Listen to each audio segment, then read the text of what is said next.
Hey awesome friends, I am Awesome Danny. Welcome back to the channel. Today we're going to talk about, you guys probably can't see it, look, so shiny. So this is the Silver Angel, or the SPA high-end Max from EarAcoustics. Oh no, EarAcoustic Audio, not EarAcoustics. EarAcoustic Audio did send this out for review. They didn't ask that I say anything in particular, just to give you guys my honest review, and I've had these forever. I've been pretty backed up on reviews, and I've had these for a few months, been using them for a bit too, and they're pretty good. But let's go ahead and get into the details. So the SPA IN Max, or the Silver Angel as I'm going to call it because that's easier to say, is a pair of in-ear monitors with a 11.4 millimeter dynamic driver on each side, so a little bit bigger than the average, so above average. And the price for these is $289. The unboxing was okay. It was kind of fun. There's like a lot of stuff layered in here. A little annoying to get everything out, but everything's kind of layered. So it's different than most unboxings. It had decent presentation, but still nothing spectacular. And as for the accessories, you get okay amount of accessories, not as much as I wish you would, but some of them are pretty good. So you get the case, which is very nice, shiny, keeps in theme here. Like everything in here looks like it was made out of a T1000. T1000? That's the Terminator, right? T1000, T100. I don't know, the liquid one, the liquid metal guy. The case, like I mentioned, has really good feel. It's well built and shiny. And then you have the cable, which is also really pretty, decent thickness. It's not super stiff, but it does keep a little bit of memory. Not too bad though, really easy to use. It is a heavier cable though. And then you get some ear tips, which were probably the worst part here.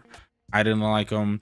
They feel a little bit too thin, a little too cheapish. I wish there was better ear tips included with this. And then there's a bracelet, which is pretty cool. It looks like it has like a faceplate, if that makes sense, attached to it. Maybe I've been playing too much Pokemon recently, but it kind of looks like something you would wear and put your Mega Stone on there, and then you can Mega Evolve. I don't know, Sunny. I guess I would Mega Evolve Sunny into a fatter cat. The shell itself is very pretty, very shiny, fingerprint magnet, like a lot of you people say. I don't know why we can't think of better things. I know I asked this before in another video, but let me know in the comments, what would you call something that is a fingerprint magnet without using the term fingerprint magnet, because it's overused. Kind of like when people say it's no slouch. Can we not think of anything else? Overall, the sound is a little, it's kind of weird. It's a little mixed because it's a more fun sound, like something you'd get out of kind of like a V-shape. This is actually kind of, I guess, kind of like a V-shaped IEM, but at the same time, it's a more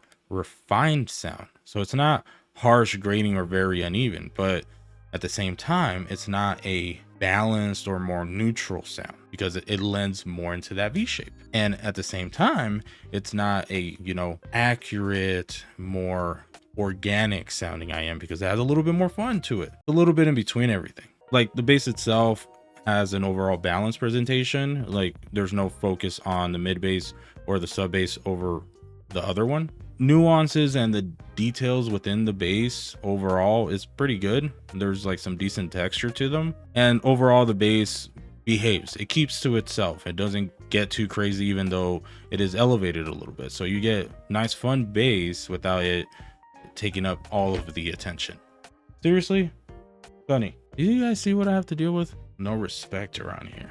It'll come up here, interrupt the recordings, and then he'll choose some cables, and then when I'm not looking, he'll pause because he likes to lay on the keyboard. He'll press spacebar and he'll pause the recording, and then I'm here yapping for like 15 minutes into a paused microphone and camera, and then I have to redo everything, and then I can't keep the door to my room closed. So what's the point of me upgrading so I can have my own room here and set it up as a dedicated YouTube studio? Nope, he was already on the keyboard. What's the point of me having a dedicated YouTube studio if I can't even keep the door closed to be able to, you know, do my work properly? Hi. Don't blink at me. We're not on blinking terms. He blinks when he wants something. Like, if you guys don't know what that means, look it up. Look up what it means when cats blink at you. All right, so getting back into the sound of this IM, going into the mids, they're pretty nice. So it's a little weird, like I mentioned, because the rest of the tuning is just more fun. But the mids are very natural sounding, a little bit reined in. They don't have that edginess or artificial boost to make them really define and pop.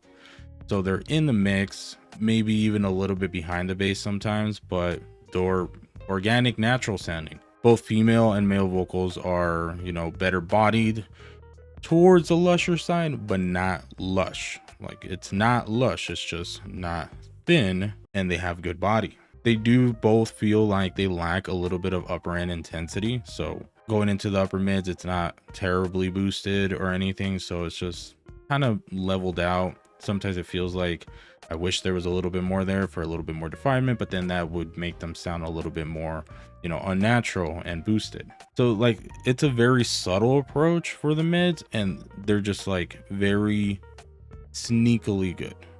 Nice, very nice mids. Probably my favorite part of this set. After the mids, moving on to the treble is more front loaded. So going into the lower treble, there's a little bit of a boost there, and that gives you a little bit more definement in the overall sound, a little bit of initial attack at intensity, and then it kind of levels out for a little bit and then drops off quite a bit going into the upper treble. So it doesn't feel super airy, open, or spacious, but at the same time, it's not splashy or sizzly. Like, you get a good amount of boost initially, enough for the definement, doesn't get too harsh, and then it keeps it refined. That gives it that smooth, more sophisticated sound. I usually don't touch on technicalities. I feel like it's so subjective and also very track dependent, but this set just felt like it was a very dependable sound, reliable. It's just like the veteran on a sports team that knows you know, what they can do and what's expected of them, and they don't try to do too much and, you know, mess up. So technicalities were decent separation, details were okay. It was more detailed than I thought it was going to be. This driver seems pretty capable and able to keep up with a lot of stuff. As for Sunny, I think that he liked the set because it comes with a cable. I think that's usually his opinion on everything. If it comes with a cable, then he likes it, right? All right, so as for my rec rating, it's a 2 out of 3, a soft yes. It is not a cheap IEM. Anything over than like $100, I already feel like it's expensive. This hobby can get expensive. I mean, sometimes there's like no benefit to upgrading in price. Price doesn't immediately mean that something's going to be better. But when you do find something better and it's more expensive, it's usually not much better. Very, very small increases in overall sound. This set, it's a good product. It's well packaged. It's complete. Has everything you need. I wish it had a little bit more stuff, but I guess the bracelet's kind of cool that it's extra. Just maybe replace the ear tips. If you end up picking up the set, do try some other ear tips, because like I mentioned, these are pretty thin. I feel like I lost a lot of bass with them. So try other ear tips. I'll go ahead and leave a link in the description if you guys want to go check the set out, or maybe go try it, to go demo it or something. Go check it out. Or if you know somebody that has it, go steal it or something. Or I need to stop saying that, huh? Borrow it forever. That's what it is.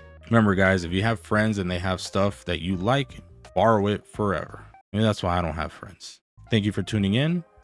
Please consider liking and subscribing if you enjoyed the content. I am Awesome Danny, and this is Sonny McSunnerson. And until next time, you stay awesome, friends. Bye. If you shake my hand, I'll give you a treat.